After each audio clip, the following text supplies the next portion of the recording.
ஒசூர் தொழிற்சங்க கூட்டமைப்பின் துவக்க மாநாட்டில் கலந்து கொண்டு பேசுவதற்கு வாய்ப்பளித்த தொழிற்சங்க பிரதிநிதிகள் அனைவருக்கும் என் முதற்கண் வணக்கத்தை தெரிவித்துக் கொள்கிறேன். என் பெயர் புஷ்பா.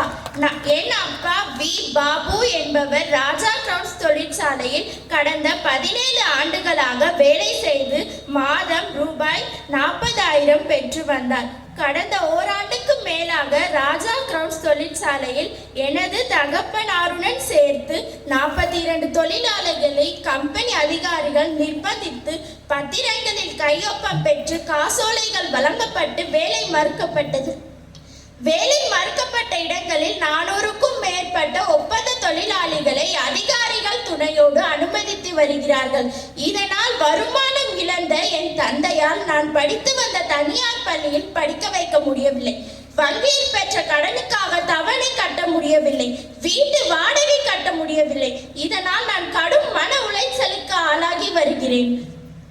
என்னை போன்று 42 தொழிலாளிகளின் குழந்தைகளும் தங்களது கல்வியை தொடர முடியாமல், வங்கியில் பெற்ற கடனுக்கு தவணை கட்ட முடியாமல் பல்வேறு இன்னல்களுக்கு ஆளாகி வருகிறார்கள்.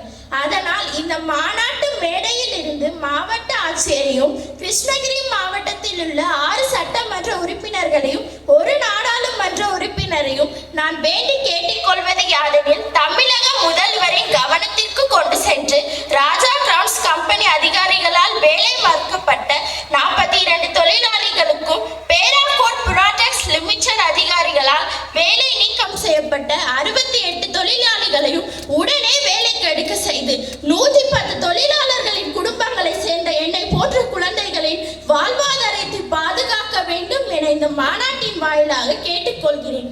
தமிழ்நாடு முழுவதும் பல்வேறு காரணங்களை காட்டி வேலை நீக்கம் செய்வதால் ஆயிரக்கணக்கான தொழிலாளிகள் குடும்பங்கள் வாழ்வாதாரம் இழந்து பாதிக்கப்பட்டு வருவது தொடர் கதையாக உள்ளது.